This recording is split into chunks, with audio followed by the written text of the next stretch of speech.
Now, investors have historically flocked to the US dollar in turbulent economic times.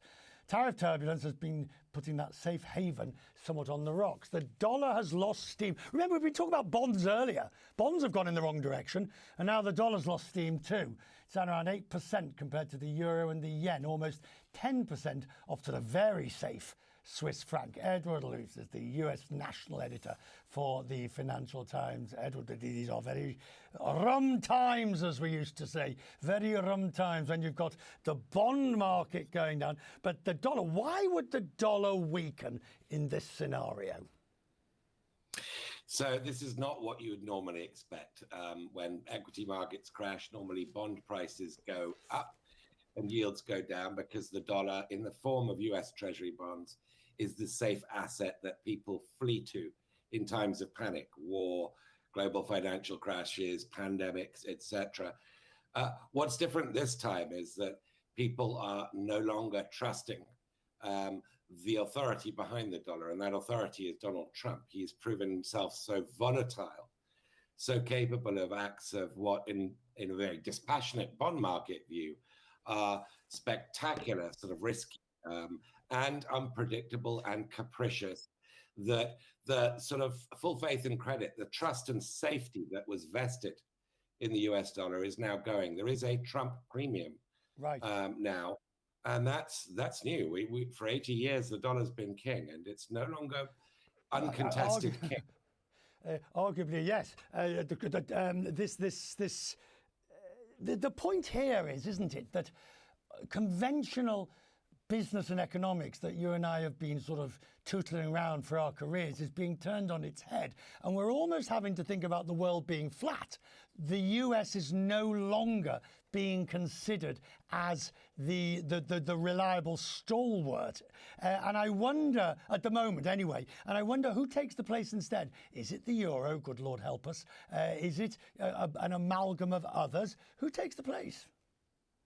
Gold. But it's not the Chinese. It's definitely not the renminbi, because China doesn't have an independent legal system. It doesn't have an open capital account. It just is. It's inconceivable China's going to transform its political system in the foreseeable future. Sterling's too small. The yen is too small. The Swiss franc is too small. They all play a sort of role, but gold is just a hedge against disaster. So the euro is the only sort of plausible alternative, but it's not nearly deep and liquid enough.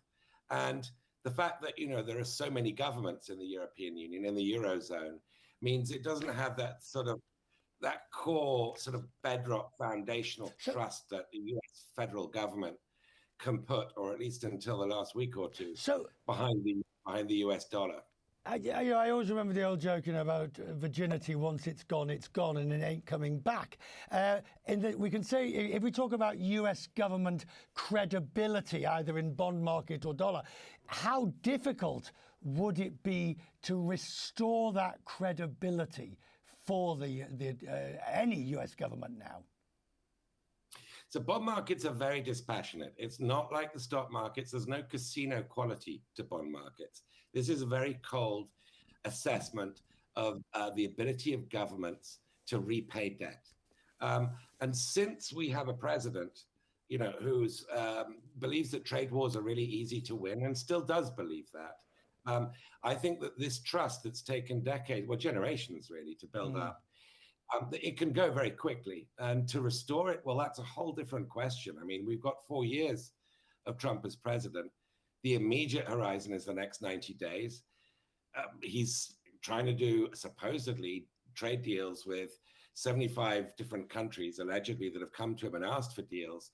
Normally, it takes a couple of years to do a trade deal, a bilateral trade deal with one country. It took more than a year to renegotiate NAFTA in Trump's first term with Canada and Mexico. The idea that he's going to sort of fix these bilateral relationships to the tune of 75 of them in 90 days, it's totally implausible. I'm grateful to you, sir, as always. Thank you for joining us tonight. I appreciate it. Thank you.